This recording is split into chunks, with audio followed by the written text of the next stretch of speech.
Hi, this is Monica Bedi and you are watching me on Unacademy JEE YouTube channel. बच्चों, sessions का सिलसिला आज जारी है। सुबह से ही हमारे अनअकैडमी जेई चैनल पे उड़ान टीम लगी हुई है। तो इसी बीच हम कैसे पीछे रह जाएं अपने बच्चों को ये बताने में कि वो कौन कौन से टॉपिक्स हैं, वो कौन कौन सी चीजें हैं केमिस्ट्री में जिसको आप फाइनली एक बार चेकलिस्ट को क्रॉस चेक कर लें कि आपने ये टॉपिक्स अगर पढ़ रखे हैं तो आप निश्चिंत रहें, क्वेश्चंस इनमें से बनेंगे।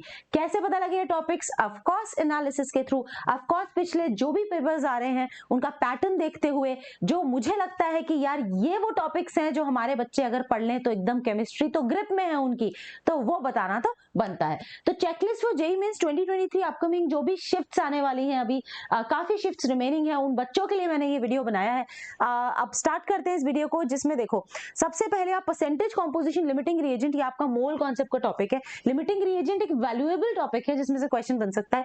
एंड परसेंटेज कॉम्पोजिशन में तो वो कोई भी आपको कंपाउंड दें, आप किसी एक पर्टिकुलर एलिमेंट का परसेंटेज पूछ लेते हैं, बहुत ही इजी से क्वेश्चन इसमें बनते हैं, एकदम इजी टॉपिक है। देन देखिए line spectrum of hydrogen, Rydberg formula. यार ये Lyman Balmer Paschen Brackett Pfund, ये जो लाइन स्पेक्ट्रम है कि इलेक्ट्रॉन नीचे गिरता है और आपको उसकी या तो वेवलेंथ या तो वेव नंबर या फ्रीक्वेंसी या एनर्जी कुछ वो आपसे पूछते हैं, इसको एक बारी जरूर देख के जाए। रिडबर्ग फॉर्मूला को एक बारी जरूर देख के जाए। 1 upon lambda is equals to RH Z square 1 upon N1 square minus 1 upon N2 square, जहां N2 है टेक ऑफ ऑर्बिट और N1 है लैंडिंग ऑर्बिट। ये बहुत इंपॉर्टेंट फॉर्मूला है, इसमें से अपकमिंग शिफ्ट में क्वेश्चन आएगा और जरूर आएगा। डी ब्रॉगली इक्वेशन बहुत सिंपल होती है, 4-5 इसके फॉर्मूलाज होते हैं, आप सरसरी निगाह से इसको देख के जाएं। पीरियोडिक ट्रेंड्स में स्पेशली एक्सेप्शंस आपको अच्छे से देख के जाने हैं। इलेक्ट्रॉन गेन एंथैल्पी होगी, बॉन्ड डिसोसिएशन एनर्जी होगी, आयनाइजेशन एनर्जी होगी, लैटिस एंड हाइड्रेशन एंथैल्पीज होगी। इसमें कोई पर्टिकुलर वो कौन से टॉपिक्स हैं जिनमें एक्सेप्शंस आ रहे हैं, ठीक है। जैसे आज ही के शिफ्ट में bond dissociation energy of halogens पे क्वेश्चन आया था, जिसमें फ्लोरीन का प्लेसमेंट तीसरे पोजीशन पे था। तो आपको सब कुछ नहीं करना, ऑफ कोर्स अभी एंड टाइम चल रहा है, तो आप सिर्फ इतना देख लो कि हाँ यार कहीं बॉन्ड डिसोसिएशन एनर्जी का कोई एक्सेप्शन मेरे आंख से बच नहीं जाए, कहीं आयनाइजेशन एनर्जी के कोई एक्सेप्शन मेरी आंख से बच नहीं जाए, electron gain enthalpy, hydration enthalpy, ये जरूर करके जाइए। एमओटी से जो क्वेश्चन बन के आ रहे हैं वो आ रहे हैं आपके मैग्नेटिक बिहेवियर पे सबसे ज्यादा। आपको लिस्ट ऑफ कंपाउंड्स दे दिया जाता है और आपसे पूछा जाता है इनमें से कितने कंपाउंड्स या तो पैरामैग्नेटिक है या तो फिर डायमैग्नेटिक है, या फिर आपसे नंबर ऑफ अनपेड इलेक्ट्रॉन्स पूछ लिए जाते हैं, ठीक है। या फिर पैरामैग्नेटिक की ट्रिक मैंने आपको बताई हुई है, 10, 16 और ऑड, ठीक है।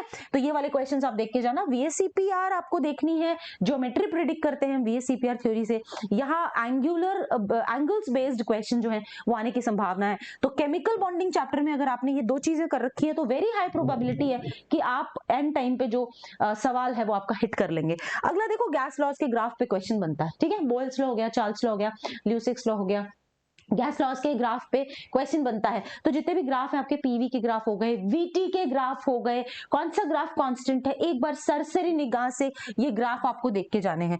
अब स्टेट्स ऑफ मैटर में ही आपकी जो रियल गैस इक्वेशन बनती है, जिसमें हम प्रेशर करेक्शन करते हैं P + AN² / V स्क्वायर और वॉल्यूम करेक्शन करते हैं V - NB = nRT, बहुत वैल्यूएबल इक्वेशन है। अपकमिंग शिफ्ट्स में से क्वेश्चन जरूर आएगा। और इसमें भी जो इनका फेवरेटिज्म चल रहा है वो ये चल रहा है कि जब प्रेशर हाई होता है, ठीक है, उस समय आप ये प्रेशर करेक्शन को इग्नोर कर देते हैं, नेग्लेक्ट कर देते हैं, और जब प्रेशर लो होता है तो आप वॉल्यूम करेक्शन को इग्नोर कर देते हैं, उससे आप कंप्रेसिबिलिटी फैक्टर Z को लेके आते हैं। वो भी आप जरूर एक बार देख के जाए। रियल गैस इक्वेशन में प्रेशर एंड वॉल्यूम करेक्शंस की इक्वेशन को लास्ट मोमेंट पे आप करके जाएं। चेकलिस्ट का मतलब समझते हैं ना हम। चेकलिस्ट का मतलब होता है कि आपको एक ऐसी लिस्ट मिल गई है, जैसे मैं यहाँ टिक लगा रही हूँ, ऐसे एक बारी आप एक छोटा 1 आवर का रिवीजन अपना प्लान कर लें, जिसमें ये सारी चीजें आप जस्ट एक चारों NCERTs अपने हाथ में रखें, ठीक है। और ये जो चीज, जिस भी नोट्स को आप फॉलो करते हैं वो अपने हाथ में रखें और आप ये पढ़ते जाएं, टिक मारते जाएं, पढ़ते जाएं, टिक मारते जाएं। एंड टाइम पे जो चीज आपने करी होगी वो पेपर में आएगी, आपको कॉन्फिडेंस भी आएगा और आपको मजा भी आएगा, ठीक है। आगे प्रोसीड करती हूँ। बोर एटॉमिक मॉडल में से क्वेश्चंस बहुत बनते हैं, चाहे वो एनर्जी के क्वेश्चंस ले लो, चाहे वो रेडियस के क्वेश्चंस ले लो, चाहे वेलोसिटी के ले लो। सबसे ज्यादा वैल्यूएबल जो होता है वो एनर्जी होती है। -13.6 वाला जो फॉर्मूला होता है Z² / N², इलेक्ट्रॉन वोल्ट, उसमें भी एक शॉर्टकट ध्यान रखना कि जो आपका ये देखो मैं यहाँ बता देती हूँ, ये इस तरीके का शॉर्टकट मैंने आपको सेशंस में भी बताया हुआ है कि -13.6 हाइड्रोजन के फर्स्ट ऑर्बिट में इलेक्ट्रॉन की एनर्जी होती है, देन -3.4, देन -1.51 और लास्ट की होती है -0.85। ये लास्ट नहीं है, मतलब मैंने फर्स्ट 4 बताई हैं। अब आपको क्या करना है, जैसे सपोज आपसे वो कोई भी सीरीज पूछ ले, तो difference in energy can be equated to 1240 divided by lambda in nanometre. तो अगर आपको कोई ट्रांजिशन की वेवलेंथ पूछी जा रही है नैनोमीटर में, तो सिंपली वो कौन सा वाला ट्रांजिशन है, उन दोनों एनर्जीज का डिफरेंस निकालें और 1240 अपॉन लैम्डा से इक्वेट कर दें, ठीक है। और एंगस्ट्रॉम में पूछ रहे तो 12400 अपॉन लैम्डा से इक्वेट कर दें। तो ये बहुत कुछ शॉर्टकट्स है जो मैंने बताए हैं, पर बोर मॉडल के फॉर्मूलाज को एक बार सरसरी निगाह से देख लें, एनर्जी का, रेडियस का और उसके अलावा आपका वेलोसिटी का, ठीक है। तो ये बोर मॉडल के फॉर्मूलाज देख के यहाँ पे आप क्या कर लें, टिक लगा लें। ली-चार्टलेस प्रिंसिपल जो है वो भी इंपॉर्टेंट होता है कि जब इक्विलिब्रियम एस्टैब्लिश कर चुके हैं हम, तो उस पर क्या इफेक्ट पड़ता है, प्रेशर का, टेम्परेचर का, या फिर कौन कौन सी ऐसी रिएक्शंस हैं जिनमें प्रेशर टेम्परेचर के इफेक्ट्स पड़ते हैं, इनर्ट गैस एडिशन का क्या इफेक्ट पड़ता है। आपको याद हो तो मैंने अपने सेशंस में इस तरीके के शॉर्टकट्स ले रखे हैं। तो Le Chatelier's principle is also very very valuable, ठीक है। जिनके अंदर नंबर ऑफ मोल्स डिफरेंट होते हैं, उनमें प्रेशर का क्या इंपैक्ट पड़ता है वो अच्छे से देख के जाना, और इनर्ट गैस के एडिशन का कब फर्क पड़ता है, कब नहीं पड़ता है, वो अच्छे से देख के जाना, ठीक है। उसके अलावा अच्छा ये जो चीजें बोल रही हूँ ये कर लो तभी टिक मारना चेकलिस्ट पे। नेक्स्ट है थर्मोकेमिस्ट्री। थर्मोकेमिस्ट्री के जो क्वेश्चंस होते हैं enthalpy based, enthalpy of formation, enthalpy of dissociation, उसके ऊपर बहुत इजी टाइप के क्वेश्चंस बनते हैं, वो आप जरूर एक दो कर लें, या एक सॉल्व क्वेश्चन को भी देख लें और फिर इसको टिक लगा लें। देन पीएच बेस्ड क्वेश्चन अभी आ रहे हैं, जिसके अंदर बफर सॉल्यूशन के हेंडरसन इक्वेशन से पीएच जो निकलता है, pH is equals to pK plus log salt upon acid, pH is equals to pKb plus log salt upon base for basic buffer। वो हाइड्रोलिसिस के फॉर्मूला जो स्ट्रॉन्ग एसिड स्ट्रॉन्ग बेस के होते हैं, स्ट्रॉन्ग एसिड स्ट्रॉन्ग बेस नहीं, उनकी तो hydrolysis भी नहीं होती, weak acid weak base, strong acid weak base, weak acid strong base, इसका जो हाइड्रोलिसिस के फॉर्मूलाज हैं वो तीन वो है, दो ये है, इनको देख लो। स्ट्रॉन्ग एसिड बेस मिक्सचर जिसमें आप फाइनल मोलारिटी कैसे निकालते हैं, M1V1 plus M2V2 upon V1 plus V2, या M1V1 minus M2V2 upon V1 plus V2, अगर एसिड और बेस को आप न्यूट्रलाइज करवा रहे हैं तो वो एक क्वेश्चन आप देख करके जाएं, ठीक है। एक एक बार ये फंडा भी देख लो तब इसको टिक मारना। गिब्स फ्री एनर्जी के रिलेशंस जो होते हैं उसको देख करके जाएं, ठीक है। आगे मैं बढ़ती हूँ एसिडिटी एंड बेसिसिटी के ऑर्डर्स, कौन ज्यादा एसिडिक है कौन ज्यादा बेसिक है। जनरल ऑर्गेनिक केमिस्ट्री भरी पड़ी है, मतलब जनरल ऑर्गेनिक केमिस्ट्री सबसे वाइड टॉपिक है ऑर्गेनिक का, जिसके अंदर बेसिसिटी के ऑर्डर्स पूछे जाते हैं एंड एसिडिटी के पीके पीकेबी के रेफरेंस में। तो वो तो बहुत सिंपल होते हैं कि इलेक्ट्रॉन विड्रॉइंग ग्रुप्स जो होते हैं उनसे एसिडिटी बढ़ती है, डोनेटिंग ग्रुप से एसिडिटी जो है वो घटती है, और बेसिसिटी जो है डोनेटिंग से बढ़ती है। उसके अलावा अमीन्स की बेसिसिटी स्पेशली देख के जाना, मैंने यहाँ लिखा है स्पेशली अमीन्स की बेसिसिटी देख के जाना, जिनको मैंने ट्रिक से करवा रखा है कि आपके ethyl amines STP secondary tertiary primary के ऑर्डर में बेसिक होते हैं, decreasing order of basicity, and methyl amines SPT इस ऑर्डर में उनकी बेसिसिटी होती है। तो ये आप अच्छे से देख लें। देन सॉल्युबिलिटी प्रोडक्ट का एक दो क्वेश्चन ट्राई कर लो या फॉर्मूलाज देख लेना एक बारी। और सॉल्युबिलिटी प्रोडक्ट में भी वो वाले ऐसा सॉल्यूशन जिसके अंदर ऑलरेडी कुछ घुला हुआ है, तो आप कॉमन आयन वाला कोई नया सॉल्ट ऐड कर रहे हो तो उसकी क्या सॉल्युबिलिटी होगी, ये वाला एक क्वेश्चन जरूर ट्राई करें और फिर इसको टिक लगाएं। इंपॉर्टेंट नेम रिएक्शंस देख के जाना और उनके रिएजेंट्स देख के जाना, जैसे कि कोल्बे देख लो, रिमर तिमन देख लो, वुल्फ केशनर देख लो, क्लेमेंसन देख लो, कैनिज़रो देख लेना, एचवीजेड देख लेना। Ozonolysis is not a name reaction, फिर भी मेरे पास जगह नहीं थी तो मैंने इसको यहीं पे प्लेस कर दिया। हॉफमैन ब्रोमाइड देख लेना। फिनॉल्स वैसे भी इंपॉर्टेंट होता है, टॉपिक अपने आप में मैंने अलग से भी मेंशन किया है, तो ये नेम रिएक्शंस और इनके रिएजेंट्स आप देख करके जाना। Moving ahead, classical and photochemical smog and BOD. अगर आपने एनवायरमेंट बिल्कुल भी नहीं पढ़ा है ना बच्चों, बिल्कुल भी नहीं पढ़ा है, तो मैं आपको बता दूं कि क्लासिकल एंड फोटोकेमिकल स्मॉग और ये बायोकेमिकल ऑक्सीजन डिमांड इसको एक बार देख लो, काफी हाई प्रोबेबिलिटी हो जाएगी कि आपने एनवायरमेंट केमिस्ट्री की पढ़ा ही नहीं, फिर भी आप उसका क्वेश्चन लगाया है। सोचो इससे अच्छा क्या हो सकता है भी बहुत इजी। और अगर आपको बुक में ये डिफिकल्ट लग रहे हैं तो मैंने एनवायरमेंट केमिस्ट्री का वन शॉट लिया है, थोड़ा आगे कीजिएगा, 40-50 मिनट के बाद में मैंने इसको लर्न भी करवाया है ट्रिक्स के थ्रू, ठीक है। अभी रिसेंटली लिया 2 दिन पहले एनवायरमेंट केमिस्ट्री का वन शॉट, 40-50 मिनट निकाले को एनसीईआरटी को देखना, एनसीईआरटी पलट पलट के कि मैम कहाँ चल रही है, जहां पे मैंने ये पढ़ा है इसको लर्न कर लेना। Moving ahead, Ellingham diagram metallurgy में इंपॉर्टेंट होते हैं। कॉपर एंड एल्यूमिनियम के मेटलर्जी टेक्निक सब देख के जाएंगे, अगर आपने मेटलर्जी नहीं पढ़ी है तो भी मैं आपको बता देती हूँ, एक आप एलिंगम डायग्राम देख लें, दूसरा आप कॉपर एंड एल्यूमिनियम की मेटलर्जी देख लो। Vapour phase refining, zone refining, electrolytic refining, Mond process and van Arkel process किन किन मेटल्स की होती है वो आपको करके जाना है। जैसे जोन किसकी होती है, वैन आर्कल किसकी होती है, ये वेपर फेज रिफाइनिंग किसकी होती है। एनसीईआरटी खोलो, 10 मिनट से ऊपर का काम नहीं है, अगर नहीं की हुई है मेटलर्जी ये क्वेश्चन करके जाओ, काफी फेयरली हाई चांस है तुम्हारा मेटलर्जी का क्वेश्चन हाथ से नहीं जाएगा। डिफेक्ट्स कर लेना सॉलिड्स में, इंपॉर्टेंट होते हैं, ठीक है। वैन हॉफ फैक्टर में आपको मैंने काफी बार ट्रिक्स बताई हैं, अगर नहीं है तो मेरी एक आधे घंटे का वीडियो YouTube पे है, how to solve van't Hoff factor questions quickly. उस वीडियो को 2x पे देखो, 15 मिनट में आपका वैन हॉफ क्लियर हो जाता है। मैंने सिर्फ आपको बहुत अच्छी स्किल डेवलप करी है उसके अंदर, जिसमें dissociation, degree of dissociation and degree of association के 2 फॉर्मूले इधर लिखे, चारों कॉलिगेटिव प्रॉपर्टी इधर लिखी, और प्रॉपर्ली बताया कि कैसे उन फॉर्मूले में गोल गोल घूम करके आपको आंसर निकालना है, ठीक है। तो वैन हॉफ फैक्टर का 1 या 2 सवाल भी ट्राई करें, इसको टिक लगा लें। कोलोरोशला अच्छे से करके जाना, ठीक है। उसके बाद हाफ लाइफ पे क्वेश्चन आएगा, चाहे फिजिक्स में चाहे केमिस्ट्री में हाफ लाइफ में क्वेश्चंस बन रहे हैं। Moving ahead, oxo acids of phosphorus, sulphur, oxygen, oxides of nitrogen, ये आपको जरूर करके जाने। इनके स्ट्रक्चर जितने भी एनसीईआरटी में फास्फोरस के ऑक्सो एसिड्स गिवन है, सल्फर के ऑक्सो एसिड्स गिवन है, हैलोजन के ऑक्सो एसिड्स गिवन है, इनकी भी ट्रिक्स मेरी आई हुई है। अभी फिलहाल इस सेशन में, इस वीडियो में मैं आपको ट्रिक्स नहीं बता रही हूँ, बट आपने अगर किसी को भी फॉलो किया होगा आपको वो ट्रिक्स पता होंगी, जो कि इनके स्ट्रक्चर्स बहुत जल्दी जल्दी चुटकियों में बन जाते हैं, ठीक है। तो आप एक बार सरसरी निगाह से देख के जाना। और जीन एंड फ्लोरीन कंपाउंड्स की हाइड्रोलिसिस की सारी रिएक्शंस पी ब्लॉक में से आप ये देख के जाना। बोरैक्स एक इंपॉर्टेंट कंपाउंड है, उसको जरूर करके जाना, ठीक है। उसके अलावा बनाना बॉन्डिंग भी मैं यहाँ लिख देती हूँ, बनाना बॉन्डिंग के बारे में भी थोड़ा सा देख के जाना, ठीक है। B2H6 बनाना बॉन्डिंग, ये करके जाना। देन आते हैं आपके कोलॉइड। सरफेस केमिस्ट्री पढ़ लिया है तो भी कोलॉइड्स को रिवाइज कर लो, नहीं पढ़ लिया है तो भी कोलॉइड्स में at least lyophilic and lyophobic colloids जो है इनके एग्जांपल्स आप लर्न कर लेना, ठीक है। फिर उसके अलावा बायोडिग्रेडेबल पॉलीमर्स आ सकता है question. Name, structure and property match matrix पे क्वेश्चन आते हैं पॉलीमर्स के केस में।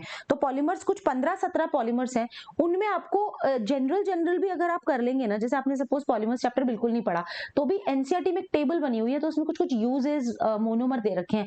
अगर आपके पास टाइम हो तो 10 मिनट उस टेबल पे स्पेंड करना, हो सकता है आपका क्वेश्चन हिट हो जाए, ठीक है। बायोमोलिक्यूल्स में डाइसैकेराइड्स एंड ग्लूकोज की रिएक्शंस देख के जाना कि भाई ग्लूकोज को HI के साथ प्रोलॉन्ग हीटिंग करते हैं तो क्या बनता है, ग्लूकोज को HNO3 के साथ रिएक्ट करते हैं तो क्या बनता है, ग्लूकोज को अगर हम ब्रोमीन वाटर के साथ रिएक्ट करते हैं तो क्या बनता है। तो मात्र वो 5-6 रिएक्शंस ही हैं जिनमें से क्वेश्चन आने का संभावना काफी ज्यादा है, ग्लूकोज वाली रिएक्शंस, ठीक है। देन कोऑर्डिनेशन में मतलब विदाउट फेलियर, कोऑर्डिनेशन केमिस्ट्री में CFT पे क्वेश्चंस आ रहे हैं। हालांकि अब तक की शिफ्ट्स में आइसोमेरिज्म नहीं पूछा गया है, सिर्फ एक शिफ्ट में पूछा गया आइसोमेरिज्म, तो प्रोबेबिलिटी है आइसोमेरिज्म में स्टीरियो आइसोमेरिज्म पूछे जाने की प्रोबेबिलिटी ज्यादा है। ज्योमेट्रिकल एंड ऑप्टिकल आइसोमेरिज्म पूछे जाने की प्रोबेबिलिटी जो है वो ज्यादा है, क्योंकि अब तक क्वेश्चंस नहीं बने। तो अगर आपको वो चीज आती है तो एक रिवीजन अच्छा दे दो उसका। दूसरा CFT पे कि कौन पैरामैग्नेटिक है, कौन डायमैग्नेटिक है, अगेन वही आपको सेट ऑफ 5-6 कंपाउंड्स दे देंगे, वहां आपको strong field and weak field ligands identify करना होगा। स्पेक्ट्रोकेमिकल सीरीज याद है, नहीं याद है, कोई बात नहीं, अभी एक ट्रिक सुन लो।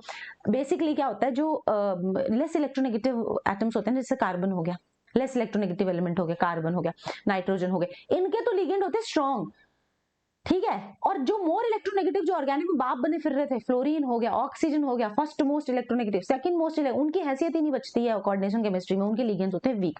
हो सकता है आपकी ट्रिक काम में आ जाए स्ट्रॉन्ग वीक पहचानने में, तो CFT में ये बहुत वैल्यूएबल होता है। CFT के कुछ एग्जांपल्स आपको देख के जाने हैं, ठीक है। ड्रग्स एंड देयर प्रॉपर्टीज का मैंने 50 मिनट का वीडियो किया है, फुल स्पीड करके देखना। ड्रग्स वैसे जिस बच्चे ने याद नहीं कर रखी है उसको ड्रग्स 3 घंटे से पहले याद नहीं हो सकती है, लेकिन उस 50 मिनट की वीडियो को अगर आप 2x करके देखते हो, बीच बीच में कोई मैं बात कर रही हूँ उसको निकाल दो, और जब मैं कोई स्ट्रक्चर के बारे में बता रही हूँ उसको कर लो। मैंने बहुत ही प्यारी प्यारी और बहुत फनी ट्रिक से ये चैप्टर याद करवाया है इस सेशन में, रिसेंटली किया है, कल ही किया है, ड्रग्स एंड देयर प्रॉपर्टीज, ठीक है।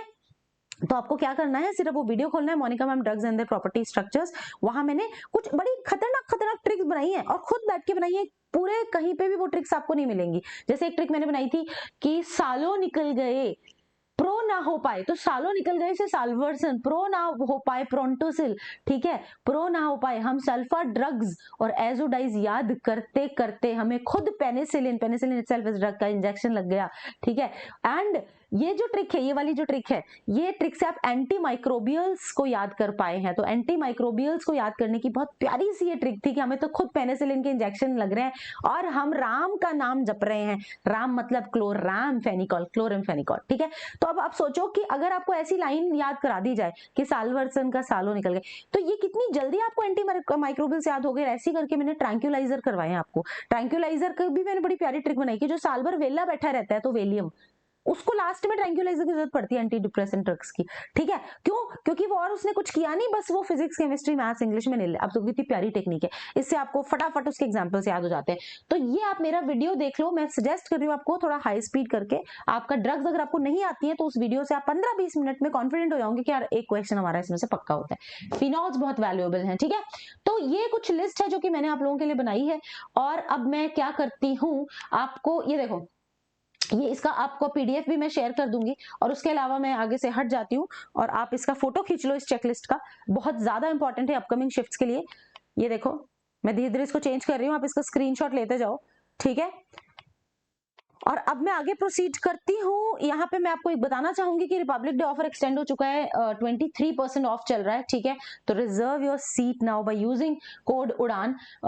इस क्यूआर कोड पे एनरोल करके आप डायरेक्टली एक्सेस कर सकते हैं इसको। मूविंग अहेड, महायुद्ध बैच हमारा स्टार्ट होने जा रहा है 6 फरवरी से। बच्चों, ये जो लिंक आपको दिख रहा है ना, इस लिंक पे अगर आप क्लिक करोगे, tinyurl.com/JEE महायुद्ध, इस पे अगर आप क्लिक करोगे ना तो आपका ये पेज खुल जाएगा। देखो, दिस पेज विल ओपन, ठीक है। डायरेक्टली ये 10,000 रुपए का इसका सब्सक्रिप्शन फीस है।